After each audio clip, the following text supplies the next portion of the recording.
Welcome to the Summit Series with Ari Melber, where we go in-depth with leaders at the summit of their fields. My next guest is Byron Allen, a media mogul who started out in comedy. Allen Media Group owns dozens of known brands, from the Weather Channel to its new acquisition, BuzzFeed. Allen started as the youngest comedian to ever appear on The Tonight Show with Johnny Carson. His long-running show, Comics Unleashed, has been back in the news, airing on CBS Late Night. He's very busy, got a lot going on, and has made time for us today. Byron Allen, thanks for being here.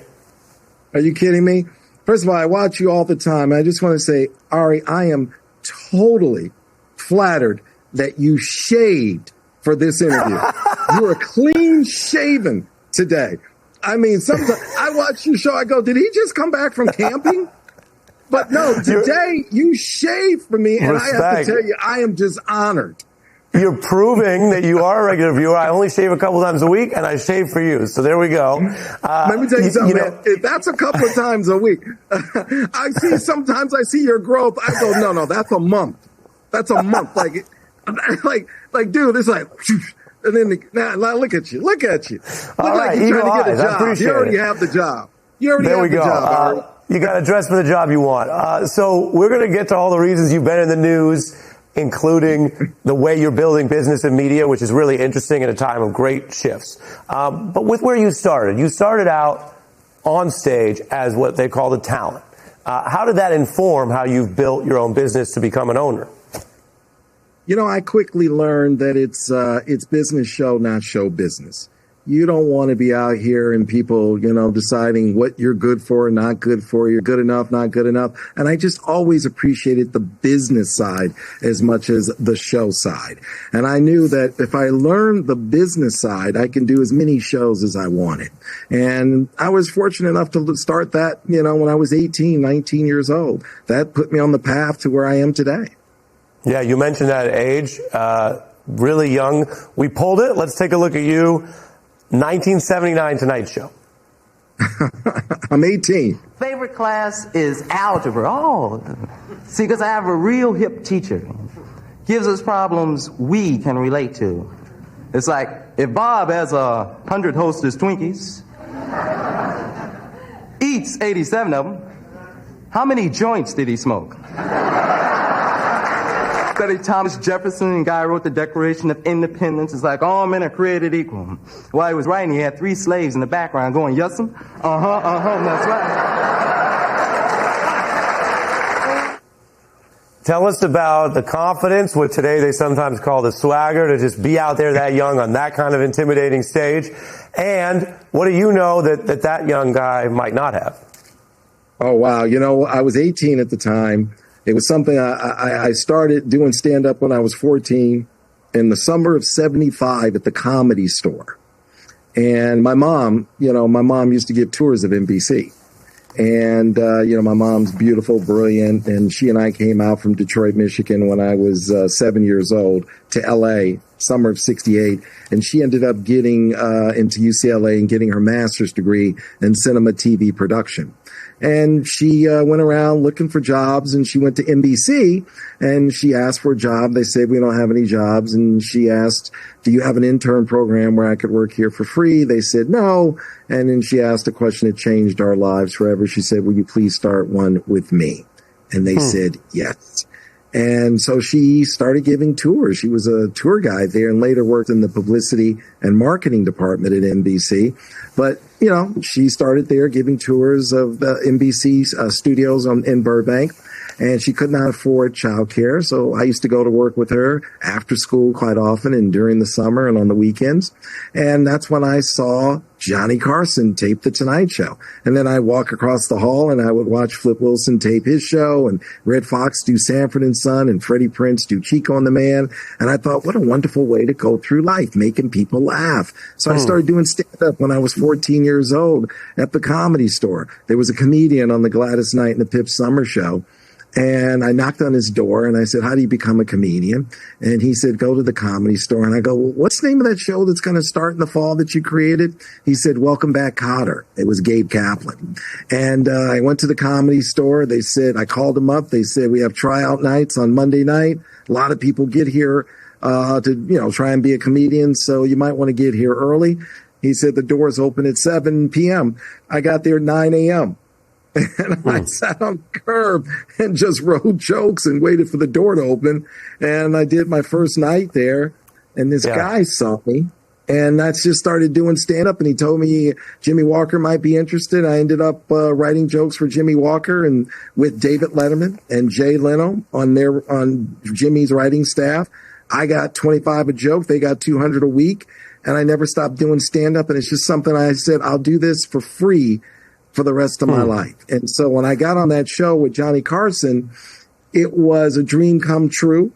I'll never forget standing behind the curtain, waiting to walk out there, and he stuck his head behind the curtain and said, kid, don't worry, you're going to be great.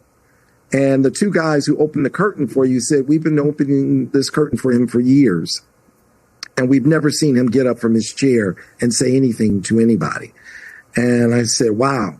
And he introduced me. I went out, and I knew that, what I did the next 5 minutes was going to change my life and my mother's life forever, and hopefully for the greater good, because up until that point, there was some really lean years, single mom, having me 17 days after her 17th birthday, sleeping on a lot of floors and a lot of sofas and spare bedrooms. So it was a dream come true to be able to have that opportunity and change our lives forever. So I had a blast. I had so much fun. Yeah. It was great. Yeah, you're telling the story of talent mixed with a lot of drive, and basically 9 a.m. to 7, that's not how everybody looks at a 7 o'clock call time, if you will. I want to jump to then the media brands you have now, Weather Channel, local TV, the Griot, you got 24-hour cable, you've got a film, TV production, syndication operation, you recently got BuzzFeed, and some control of Stars. We're going to show, to remind folks what else is on other channels. Here's some of what's on Stars lately. I know it doesn't make any sense, but I seem to have fallen through time. Our goal is the prosecution of one of the most notorious drug traffickers in our hemisphere. We opened up a nightclub to hide the money. What if it could be more than that, though, man?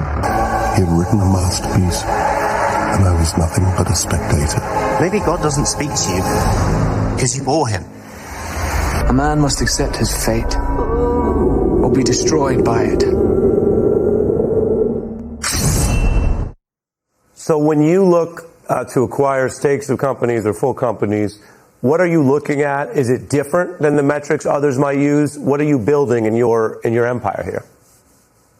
I'm the second largest stockholder in Stars. At this point, I don't have control over their programming or their marketing. What you just showed, that's all them. I think Stars is undervalued. I think Stars has potential to grow. I mean, I do have some issues with the current management right now. I'm not happy about the fact they don't report the number of subs that they have. I think they should be far more transparent. I had a breakfast meeting with the management, and I told them I was not happy with the fact that they don't report the number of subs that they have. And, Steve Hirsch said to me, well, others don't report how many subs they have. And I said, like who? And he said, Netflix. And I said, I'm sorry, Jeff Hirsch, not Steve Hirsch, Jeff Hirsch.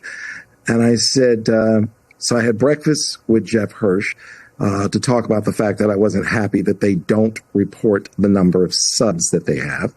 And Jeff Hirsch proceeded to tell me that others don't report and they don't need to report. And I said, others like who? And he said, Netflix. And I said, Jeff, Netflix has 330 million subs. If they lose 5 million subs, I could care less. If you have about 17 or 18 million subs, if you lose 5 million subs, that's an existential threat, in my opinion.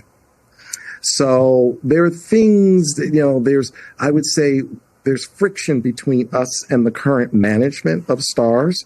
I plan to, I want to control Stars. So I plan to do whatever we need to do to take control of it. I think we can do a much better job than currently what's being done. And I think there needs to be more transparency there. So I'm disappointed that they're not reporting their subs, especially when you have less than 20 million subs. And if you're going to go down 2, 3, 4, 5 million subs, we want to know about it right away. And part of what you've emphasized, both in walking the walk, but also explaining what you're doing, what you're building, is challenging what has been a very white dominant market and capitalist system inside the United States. You've been very direct about that. You recently told the Breakfast Club, I saw, you think it's important that, quote, black people are in the publicly traded markets. That's where you create great wealth. And that the greatest trade deficit is actually between what you call white corporate America and black America. That's exactly. Go ahead. What does that mean to you? What are you doing through your own work on that? Well, thank you for asking me that question. You know, when Martin Luther King was assassinated in April of '68, I was 7 years old. And it was devastating for the nation, quite frankly, the world. And I'd never seen my mom and my grandmother be in such emotional pain. And it was a mark in my life that will always remain. And I made it a point to get to know Coretta Scott King, Martin's widow, and to look at Martin through her eyes as only she could share. And I learned so much by getting to know her. And she said to me, you know, Byron, as black people in America, we've had 4 major challenges. Number 1, end slavery. Number 2, end Jim Crow. Number 3, achieve civil rights, which I was born without. And number 4, and she choked up and she said, the real reason they killed my Martin, achieve economic inclusion. She said, Byron, they didn't kill my Martin over the I Have a Dream speech or civil rights. They killed him over the speech he gave in February of '68 at Stanford University, The Other America. And in that speech, The Other America, he said there are 2 Americas. One America has access to opportunity, economic inclusion, and education, and the other America does not. 2 Americas. Let me jump in and show a little bit of that for your exposition. Since you say you watch the V, you know we try to do our homework, and I know that address interests you. So let's take a look at the exact MLK speech that Byron's mentioning. There's a great deal that the Negro must do and can do to amass political and economic power, but it is a cruel jest to say to a bootless man that he ought to lift himself by his own bootstraps. And that is a great deal that the society can and must do if the Negro is to gain the economic security that he needs. That economic pillar was so important, and you've spoken about this in a way different than even some people who may support civil rights but have a different emphasis. You've described slavery, of course, as rooted in economics and the economic control, both immoral but also an economic plan. And what MLK started with, voting in civil rights, was, of course, a prerequisite to involvement. But as you say, that 4th pillar, we're not there yet. I mean, it's become very common these days in certain circles to say, well, things are a lot better, or we're basically past that. We'll just let the numbers show, and you'll respond. Forbes looked at the 400 richest Americans. There's only 4 black people on that list. 12% of the country, but on that list, that's not 5%, it's not 1%, it's 0.01%, Byron. Yeah, I mean, it's, you know, the Forbes 400 list, I mean, that's one indicator, but you can just look at the average household income for black America versus white America. You know, there's a huge gap, especially in the education gap, and we have to close that gap first. We have to make sure, and I've always said, look, you know, black America, you know, they're killing us in the schoolroom by making sure we don't get a proper education. They're killing us in the boardroom by making sure we don't have real economic inclusion. They're killing us in the hospital room by making sure we don't have real access to good health care. And they're killing us in the courtroom by making sure we don't have equal justice long before they kill us in the streets, long before we die in the streets. What's really happening is The genocide is occurring in those 4 rooms. And until we make sure every American has access to a great education and access to equal justice and access to economic inclusion and access to health care, then we won't have the one America that the great prophet Martin Luther King Jr. spoke about. And I think what we have to do is we have to look at ourselves as to the numbers, as to the way they really exist. You know, you have over 8 billion people on this planet. And America is a small little tribe of only approximately 330 million people. And unfortunately, because of social media and different groups, we're being divided and at the same time conquered. And we have to become one tribe so we can compete for this great country we call America. We don't have enough intellectual capital to compete with other countries who are investing more and developing far more intellectual capital than us. China has millions and like 10 plus million kids mastering STEM. Unfortunately, we're not investing enough for our kids to even understand anything about STEM. And whoever masters STEM will master the world. So where does that fit into, let me push you on that, where does that fit into sort of what leadership is telling the country? Because we've had these political upheavals and they're going to continue to play out. You're doing your thing through media and business. You've seen the program. I brought you some bars, okay, on the point of black equity. This is from Hove. You know Hove. Yes. Yeah. So, I mean, I'm going to read you Jay-Z and then get your response. This is from What's Free. Let's do it. His point is to draw the link that I think you've drawn between the original civil rights struggle and actually having black ownership and success today. He says, in the land of the free were the blacks enslaved. 3/5 of a man, I believe, is the phrase. And then he talks about what he's owned. I'm 50% of Duce and it's debt free. 100% of Ace of Spades worth half a B. Rock Nation, half of that's my piece. 100% of Title to Bust It Up with my G's. And then he has this lament. Most of us won't ever work together. You run a checkup, but they never give you leverage. And he says, we started without food in our mouth. They gave us pork and pig intestines. What you discarded, we ingested, made the project a wave. You came back, reinvested, and gentrified it. Took our sense of pride. How's that free? All them people that stole the soul and hit artists with 360s. I ain't got a billion streams. I got $1 billion. What does that mean to you? And what's the leadership of building up ownership so you don't have to ask someone to come meet with you or do whatever because you're now in a different position? Yeah. You know, I love Jay-Z, and that is pure genius the way he expressed it. And that's why I love him so much. And it's perfectly stated. You know, that's the difference in ownership. You know, slavery has never been about black or white. It's always been about green. We were brought here to make America rich. Anybody can become rich if you enslave millions of people and they work for free for close to 300 plus years. So once we were freed, then that's when the genocide kicked in, because we were no longer assets. We immediately became competition.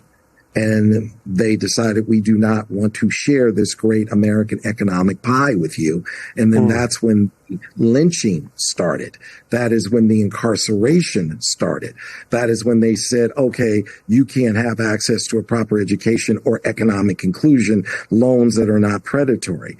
So we won't survive unless we become one. It won't work any other way. You need that balance so we can become one great American tribe to compete with the rest of the world. Now, the way it was done back in the 30s, the 40s, the 50s, and the 60s, I understand, and I don't agree with it, but I understand the thinking. But then you didn't have international pressure. Now you have all this international pressure and competition. You need every American position to succeed. Unfortunately, right now, most Americans, black and white, are positioned to fail. Yeah. We need to make sure every American is positioned, every American, black and white, Hispanic, Asian, gay, everyone, positioned to succeed. You should not be worried about getting a proper education or healthcare or food or housing. Those are your birthright, especially if you're born. It's a human birthright, in my opinion, especially if you're born here in America. And especially when you have a tiny tribe of only 330 million people out of a global population in excess of 8 billion. We can no longer have a scenario where people are positioned to fail and they are struggling. No one should be struggling in America, in my humble opinion. Yeah. I'm going to turn to our lightning round. You should be good at this because you've been in media your whole life. Politicians struggle with it, but this will be in a word or a sentence. BuzzFeed. Brilliant. Stars. Unbelievable potential once I control it. YouTube. My number one target to beat. Johnny Carson. The greatest. Stephen Colbert. Magnificent. What you've called, your term, white corporate America.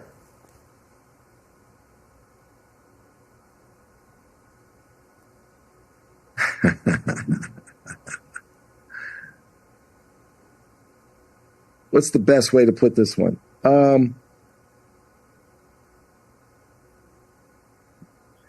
Has a lot of work to do to help create a better, stronger America.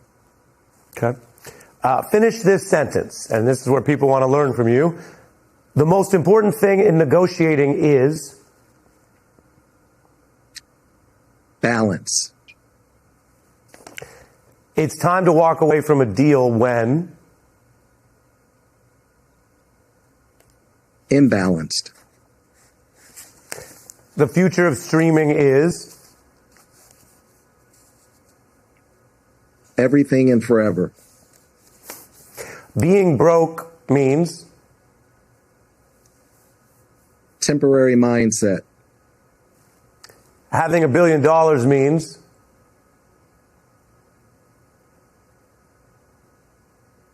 a little bit more freedom. The best way to build wealth is work for yourself and invest. One thing I wish I knew when starting out. The ebb and flows will occur. Just enjoy the process. The most overrated idea in business is certain people with big titles will do everything to make you believe they're smarter than you, and they're not. American business will be an equal playing field when everyone has economic inclusion. Final five. I knew I'd made it when I discovered what I wanted to do with the rest of my life at age 14. I thought it was over when I've never had that thought.